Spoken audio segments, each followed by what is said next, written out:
Today, President Biden signed the infrastructure bill. You see it there, everybody gathered around. It was a major moment, a bipartisan moment, a major accomplishment for a White House that desperately needed a win. This coming after another bottom-rung poll for the president. New polling from the very liberal Washington Post, as well as ABC News, has just 41% of Americans approving of this president. And again, that's a liberal poll. A majority, 53%, disapproving of the president's job. The worst that particular poll has been for Biden. We have seen worse polls, though, and you know that. We've been down around 37%. 70% of Americans believe the economy right now is in bad shape. I don't know what the other 30% think. Who knows? Only 39% of Americans think Biden is doing a good job of handling the economy. I'd like to know who they are. It seems like every week we show you another well-regarded liberal in this country finally caving and admitting that this White House is, in fact, a total disaster.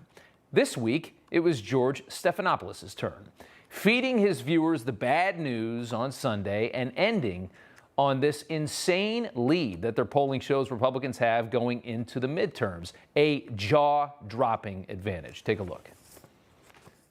Looking ahead to the midterm elections, Republicans have a 10-point lead among registered voters, their largest lead ever in the 40-year history of our poll. In the 40-year history of the poll. In generic terms, Democrats almost always have some kind of advantage. Even when Republicans end up winning, the Democrats usually have an advantage in polling.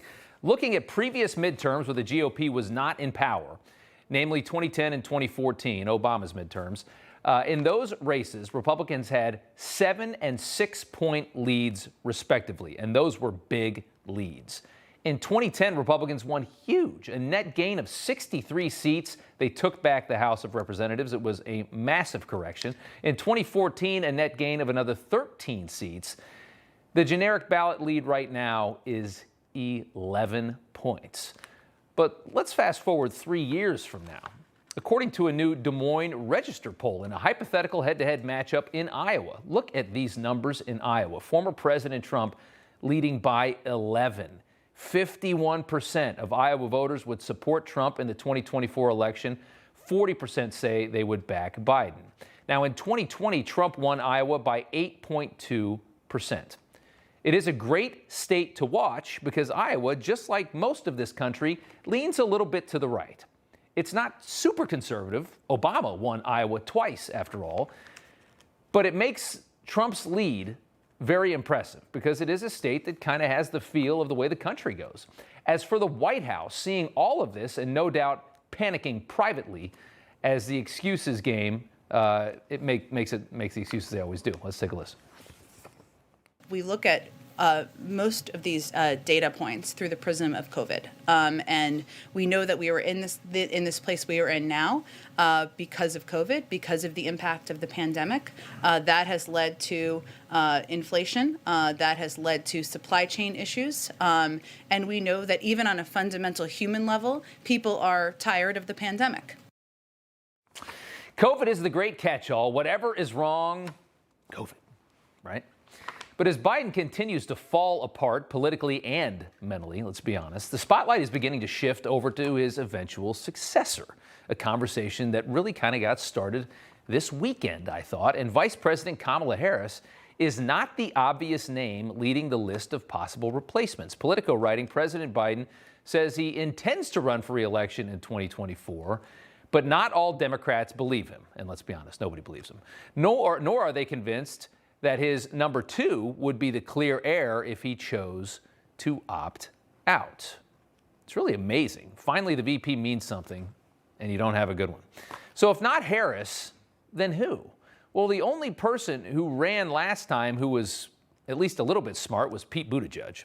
He was certainly the most eloquent on the stage, hands down the most intelligent one they had. Buttigieg is our current transportation secretary.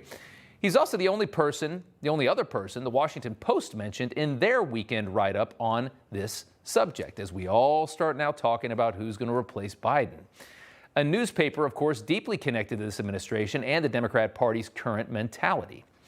In most cases, the vice president would be an obvious choice to succeed the current president, right? I mean, that's why she's there, even if it was for a second term. It's got to be her, right? But not this time. This administration is a miserable workplace. That's what we've learned, and apparently has been for quite a while. But you wouldn't really know it at home because there isn't this army of malicious reporters out there digging every single day, trying to find the goods, and all of these leaks coming out of a White House because it wasn't the swamp, like when Trump was in office. Now this is swampy. This is all tight. They know how to run it. They know how to control the media. So we're not getting all the palace intrigue.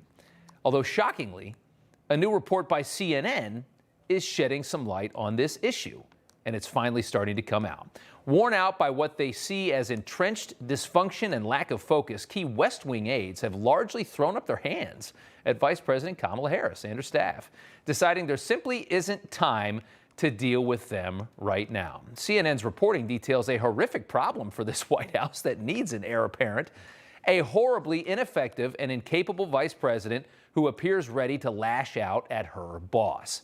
It seems much of Kamala's team does not like Kamala. I think we already knew that. Nobody likes Kamala.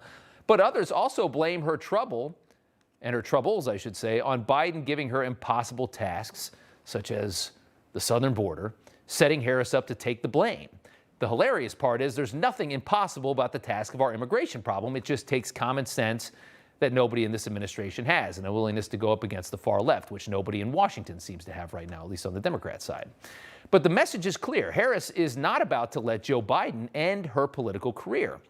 She's not going to go down with this ship, and it seems clear Kamala is just waiting for the right moment to make some kind of a move against Biden. And you have to think that that could happen after the midterms, when Biden is going to have to make this decision, whether or not he's going to retire. We all know what that decision is going to be. And then Kamala decides to run for president, and she's got a blame shift, right? Because she's doing such a terrible job, she's not going to get it. So it's going to have to all become Joe's fault. In the meantime, the White House is doing damage control with all of this high drama. Jen Psaki tweeting out, for anyone who needs to hear it, by the way, the most insecure tweet ever, @VP is not only a vital partner to POTUS, but a bold leader who has taken on key important challenges facing the country, from voting rights to addressing root causes of migration to expanding broadband. Okay. How embarrassing that Psaki even had to write that. I mean, that's just terrible. The fact that she wrote it validates all of this, by the way. Kamala and Joe Biden hate each other, obviously. Probably have since the busing accusation during the Democrat primary debate, when Kamala Harris tried to tank Biden and put him 6 feet under and elevate herself, a move that didn't work. Kamala's numbers were terrible in the primaries. Biden always sailed above her. She hated that. But Biden had to pick her, of course, because all that matters to the DNC is race and gender. It's the only thing they choose anything on. Here's Psaki today when asked if Biden would endorse, potentially, Kamala for president. The president selected the vice president because to serve as his running mate, because he felt she was exactly the person he wanted to have by his side to govern the country. She's a key partner, she's a bold leader, and she is somebody who has taken on incredibly important assignments. But I can tell you that there's been a lot of reports out there, and they don't reflect his view or our experience with the vice president. The nose grew about 10 feet straight out. I think it poked some of the people in the eye that were sitting there asking the questions. A lot of confidence in that response, I would say. Hey, I'm Rob Finnerty. Thanks for watching. If you enjoyed this video, please join the conversation in the comments below. Don't forget to subscribe, too. Hit the bell icon to be alerted to breaking news. And remember, there's a whole lot more on Newsmax TV, America's fastest growing cable news network. Newsmax TV, we're real news for real people.